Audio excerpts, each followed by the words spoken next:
Welcome to the first race of the first triple header of the 2018 season, starting here in Carbondale with the Erraticab 150. We only have two chiefly issues to take a gander at. The first being that weird situation with the pace car at Race City, where the lights of the pace car went off, the field wasn't finished sorting out, the pace car left, and then the green was waved.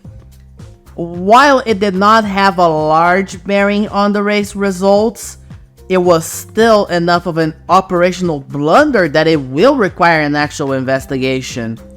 The independent board, which is responsible for the penalty appeals in stock car racing, will investigate the occurrence, and we do expect something to filter out, if not a full decision by itself, to come by the end of the week. In the meantime, Jason Prescott has failed to qualify for this race, being knocked out in the provisionals because Hibiki Murata did not have enough time to make it in, and Kirk Jones used his championship winner provisional. However, that was not enough of an excuse for Zach Kovac or Dirt Breaker Tools, and if he fails to make it into another race, he's out of that car.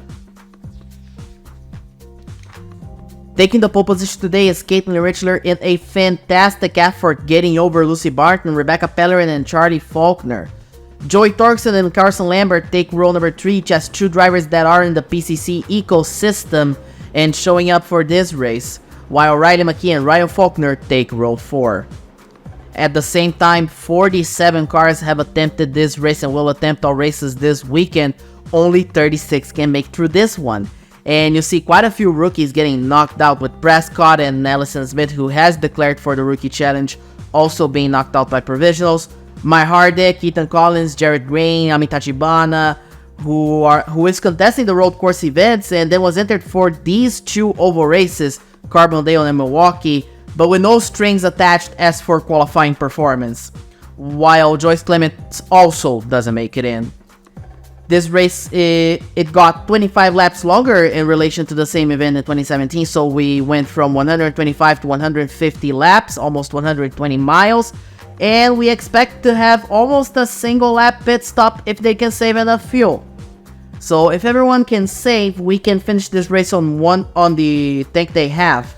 The reason being, this triangle is 0.79 miles long, so larger than a half miler or a 3/4 miler, but not a whole mile still, which adds a little an unconventional shape to it, this triangle with 3 different banking degrees on it, and it really kills your fuel calculations. Weather's cold, 55 degrees, breeze rolling in, knocking that cold feeling even further. But the skies are clear, that's a silver lining. Let's get it on. Caitlin Richler has the field on her control and she leads them to the green flag, and we are on here in Carbondale. By turn number 1, she already has the 98 cleared. Rebecca Pellerin and Charlie Faulkner cannot get away from each other. They have been together ever since Pikes Peak. Megan McDonald tried to drive on her teammate Jamal Schmidt. Is it gonna work? They make contact with Ashley Richardson, and that's already the first caution of the race. On the second lap, she gets hit by the 63 of Chris Endicott. And Chris Endicott's gonna be done for the afternoon. You see a previous contact, Chris Endicott, Kirk Jones, Scott Overton, and Thomas Culler in the back of the field. And that's already a pretty hefty amount of damage across multiple cars. Chris Endicott, the first retirement of the race. Richler leads the field to the green as we have the restart on lap number 7, and she already clears solidly enough the 98 of Lucy Barton. Charlie Faulkner cleared the 27 of Rebecca Pellerin, and the top 3 is all together with Carson Lambert right there trying to set up a move on Rebecca Pellerin, as you watch there in the back, and he's gonna put it side by side, and it is gonna work. Lucy Barton, 1 lap later, sets up a move on Caitlin Richler. Richler having a very consistent start of the season despite having no wins. This is her first pole position of the year. Could be a sign of things to come, but Lucy Barton already shows her hand and passes Richler with quite an ease as we open lap number 9 of 150. Kirk Jones ends up hitting the pits for damage. That car does have more damage than the crash itself showed. Ashley Richardson Richardson as well on the pits with that right side all impacted in. They removed the front end of that car and she's back going. Carson Lambert now has worked his way up the third, passing the number 2, and he's chasing down Charlie Faulkner and Lucy Barton. Lambert is showing that the PCC drivers are threats to be contended with, as Taylor Molnar making his debut in the number 30 car for Zach Tech, currently running now in 24th after being passed by Stan Gustafsson. As you have Robert Burton making a move on the inside to put him in 25th. Luke Pellerin, look at him right there, 27th place, a pretty bad run, as Joey Turkson gets a little shove from Lee Schmidt, but he's running inside the top 10, having a solid run so far. Charlie Faulkner by lap number 13 already sets up a move on Lucy Barton, puts it on the inside. Barton cannot resist. Lambert sears the door open, and he's already gonna set up a move for second place in the dog leg. He will. And on the following lap, he already slides behind the 85, setting up a move for the lead of the race. They're very much together in this 4-car conga line. They come to lap the 58 of Ashley Richardson by lap 16. A lot of damage on the 58, but she's gonna give enough space for the 85 in the number 8. Scott Overton's up ahead to be lapped as well. Lucy Barton solidly in third place. Ryan Faulkner catching up to Rebecca Pellerin. That's your top 5.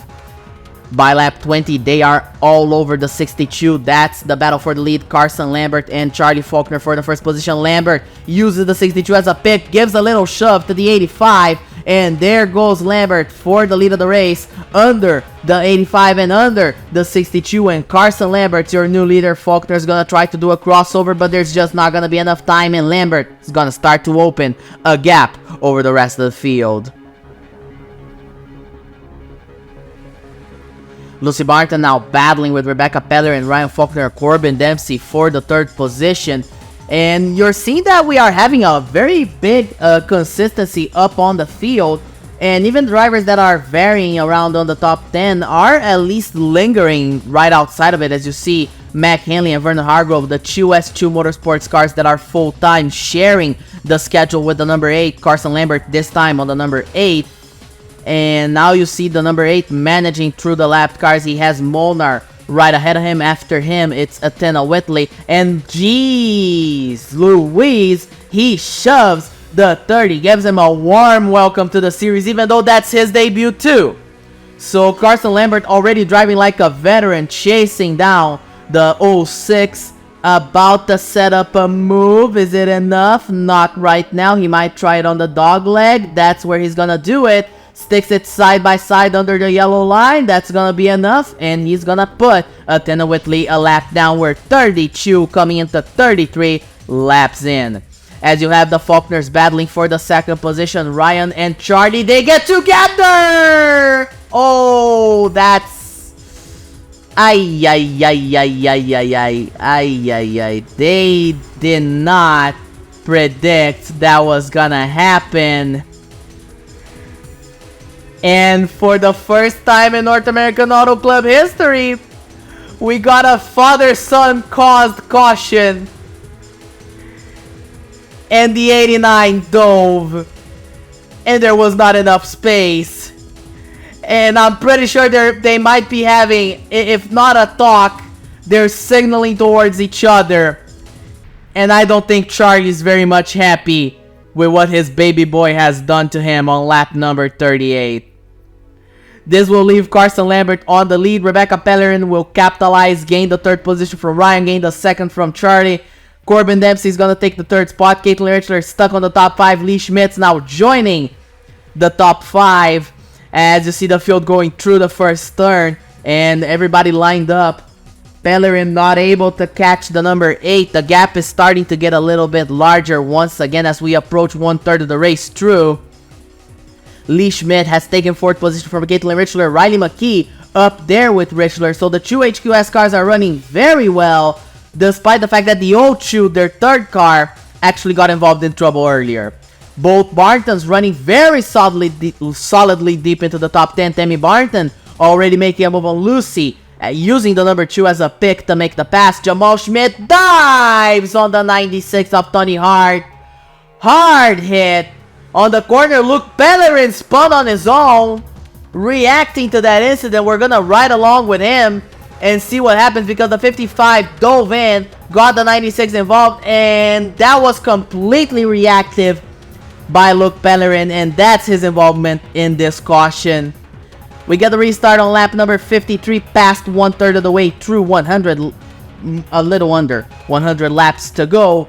And while 2 of the Ernest Lewis Luke Star Alliance cars are having a bad run, the other 2 are currently running 2nd and 3rd, and Rebecca Pellerin, making the move on the inside, will take the lead. Pellerin taking the lead, Lee Schmidt chasing, and he's gonna use Pellerin as a pick to take 2nd from Lambert. A very well coordinated move. Lambert's gonna slide right ahead of Corbin Dempsey, and he's not gonna let Dempsey take 3rd place. Charlie Faulkner and Jamal Schmidt are gonna have to hustle their way forward.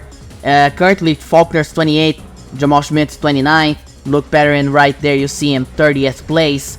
And you're right alongside Lambert now, making the move on the inside of the 43, trying to chase down the 27 for the first position. You watch the rear end as Riley McKee and Corbin Dempsey and those 2 black, white, and red cars chasing the number 8 down. The 2 right there in 6th place, the 97, 98, 7 and 8. And you see how the 43 is hounding the rear end of the number 8 after the pass. But here comes Corbin Dempsey on the inside to make a dive. And by the time we reach lap number 66, Carson Lambert has caught Rebecca Pellerin, and he's gonna set up a move on the dog leg again. Not enough. Pellerin fights back. He's gonna have to set it up for turn 3. Is it gonna be enough? Looks like he will. He drifts up a little bit, but it's no issue, no matter. Carson Lambert back in the lead of the race. Taylor Molnar, currently running 32nd, will be lapped once again by Carson Lambert after recovering his lap on the lifeline. Remember, every car that is lapped in the North American Auto Club in a short track race recovers their laps and is set up in the rear of the field on the short circuits. He holds up Becky Pellerin a little bit. Pellerin's gonna lose a little bit of time to the 43 and the number 8, while those 2 continue the battle for the lead, while Corbin Dempsey and Riley McKee are gonna catch the 27. By the time we reach lap number 70, Ryan Faulkner has now climbed to the 7th spot, working his way forward very consistently. And Corbin Dempsey, currently running in 4th place, takes the 3rd position from Rebecca Pellerin. We are only a couple of laps removed from the halfway point of this race. We're about to reach lap number 75 in a little bit. And Corbin Dempsey already setting up a move on the 43. Is it gonna work? Doesn't look like it will. He's gonna have to wait for turn 3. And then it's gonna work. He's gonna stick it side by side, and at the line, Corbin Dempsey will take 2nd place, but Lee Schmidt's not gonna give up that easily. He has a better entry on turn number 2. On the exit, they remain side by side. Now Schmidt has the nose ahead, but on the dog leg, the 81 has the preferred line. It's not gonna be enough. Turn 3 once again, they make contact side by side, and finally, Corbin Dempsey is going to be able to clear the 43 for 2nd place, but Lee Schmidt's going to fight back, and they're going to make contact again on the outside. And this time, Schmidt has the inside on the preferred line. He dives. Pellerin has a VIP seat to this battle, and there goes the 43. They almost make contact on the front straightaway. That could have been disastrous as they open lap number 74. And Lee Schmidt's gonna clear the 81, and the 27 is gonna have a go at the 81 for the 3rd position. Riley McKee watching this battle very attentively, looking to capitalize if anything happens the way Pellerin capitalized when the 85 and the 89 got together. As you see, Lambert working with the lapped cars, Lee Schmidt running in 2nd, and you see the battle for 3rd place between the 81, the 22, and the 27. But Lambert's building a cushion of lapped cars as we are now past the halfway point of this race. However, any sign of trouble would erase that lead from him, as all the lapped cars would cycle all the way back.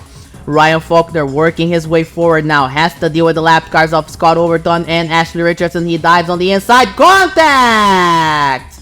And that's more trouble. Ashley Richardson, Scott Overton, Lucy Barton gets involved with Ryan Faulkner. That's gonna be the 4th caution of the race, and your championship leader cannot seem to be removed from trouble. He dove on the inside of the 62, made contact with the 58, and that's just poor lap car management.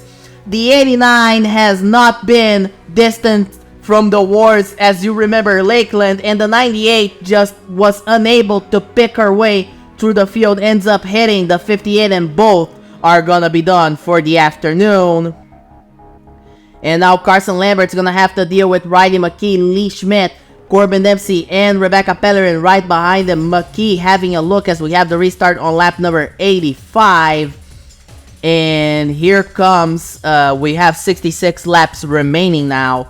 The 22 tried to set up a move, but there's just not gonna be enough space there. He's not gonna be able to make it happen on the restart lap, but he's chasing the 8 now. Lambert hanging on to the first position, trying to not lose it to anyone else, because Carbondale is a very unusual track in terms of format, so passing is possible. We've seen a lot of it today, but trouble is just as likely, and a series of well-timed cautions could spell trouble.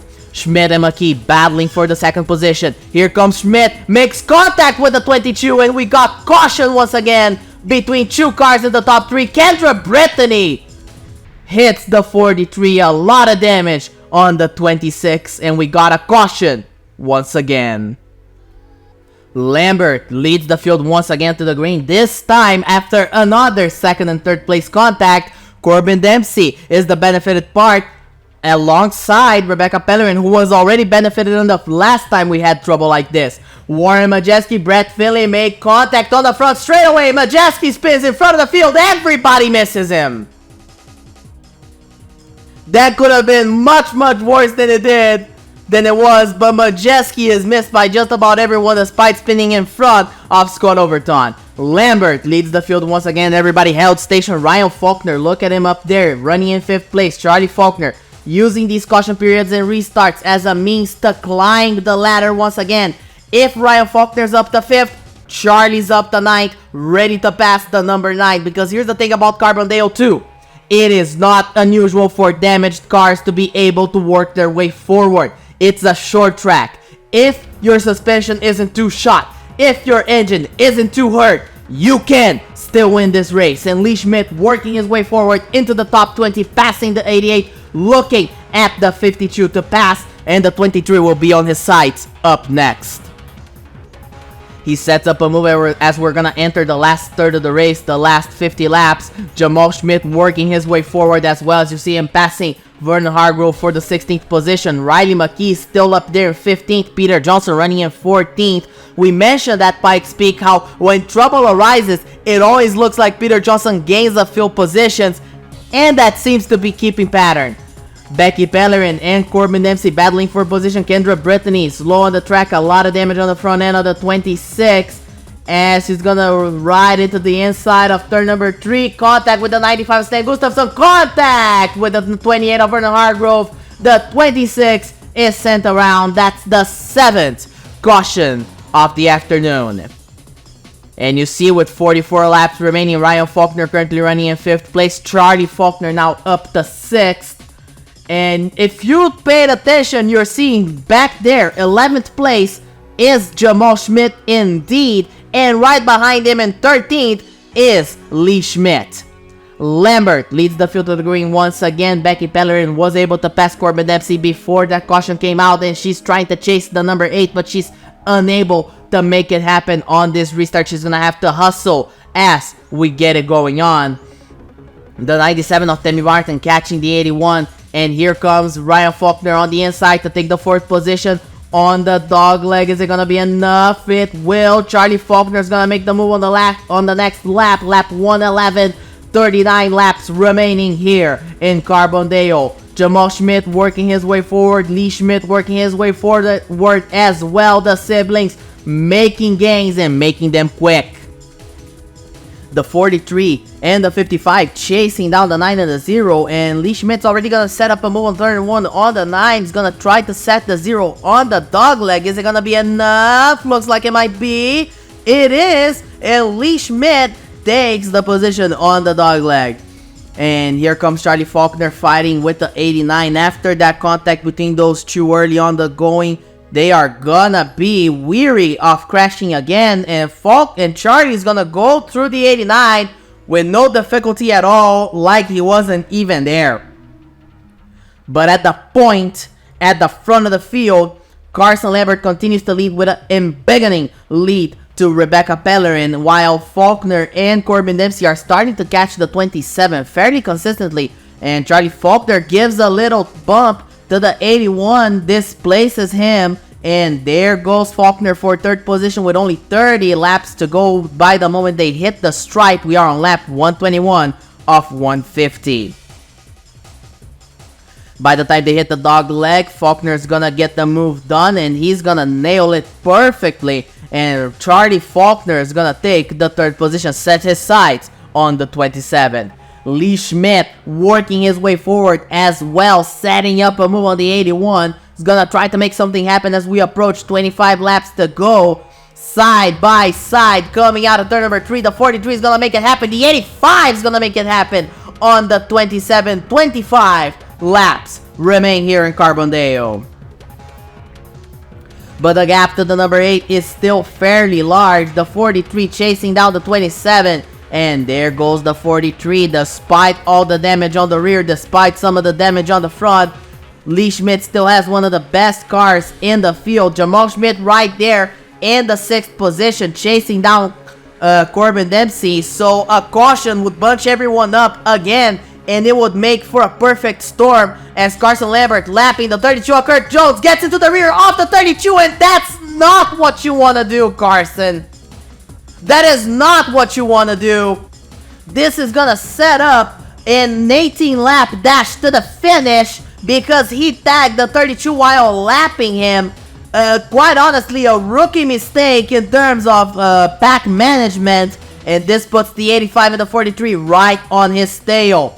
And here comes the 43 on the inside of the 85. Lee Schmidt setting up aboard the turn 3. Not enough. Faulkner fights back, but Schmidt in the mix. And Riley McKee spins on his own. He was gonna come into the pits for a tire going down, but the tire gave up before he even made it to the pits. That's the 9th caution of the afternoon.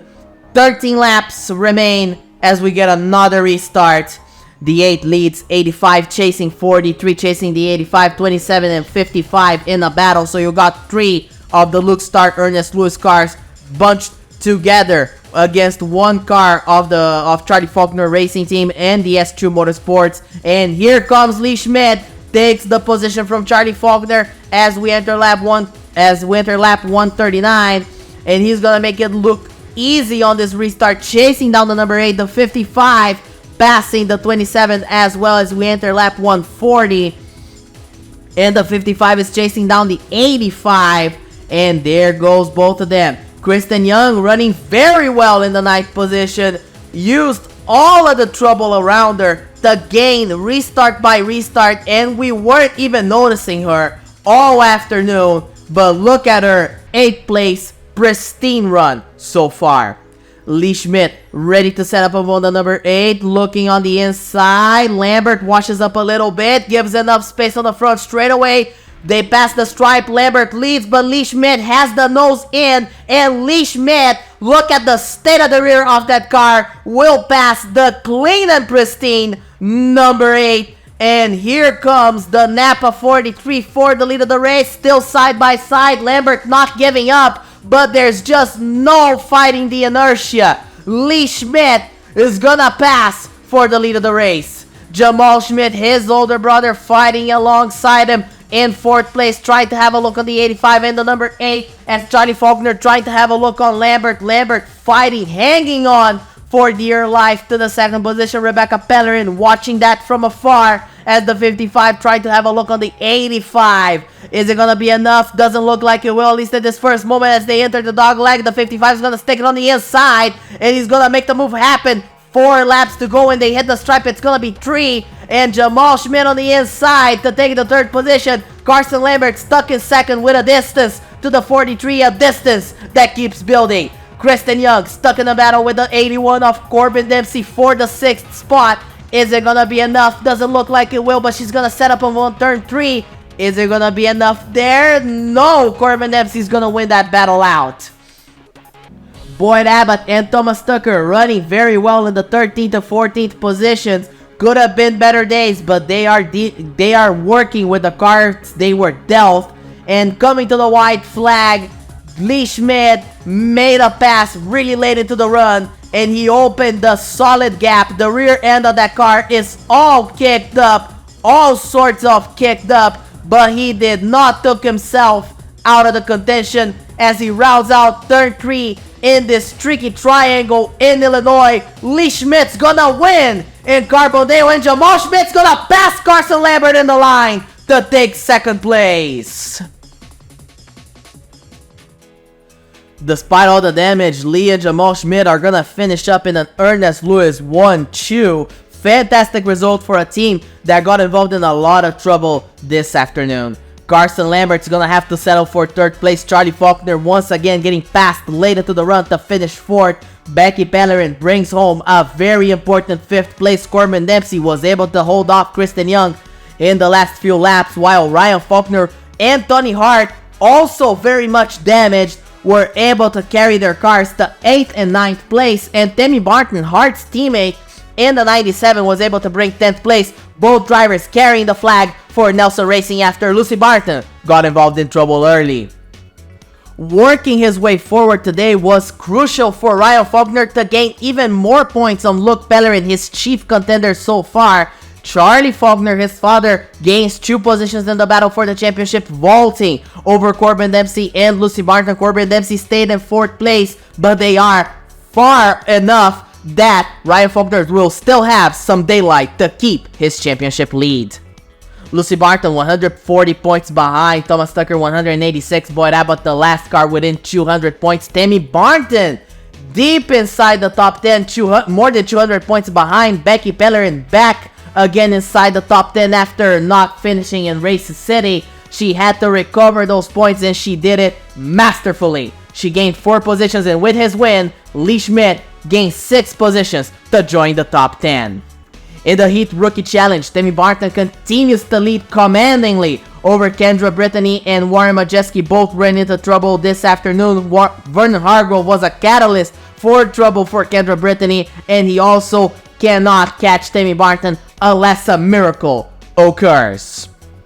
In the Owners' Championship, as you see, the 55 makes this very messy, together with the 25, both passing multiple full-time cars. As you see, the 30, the 15, the 03, and the 28, they are full-time.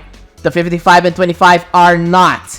So the battle for the provisional spots is starting to get pretty crazy, and it will not get saner by any means as we head to the Milwaukee Mile and the bright Thursday night lights of the second race of this triple header, the Governor's Cup 250, presented by Genic Digital. I'll see you next time.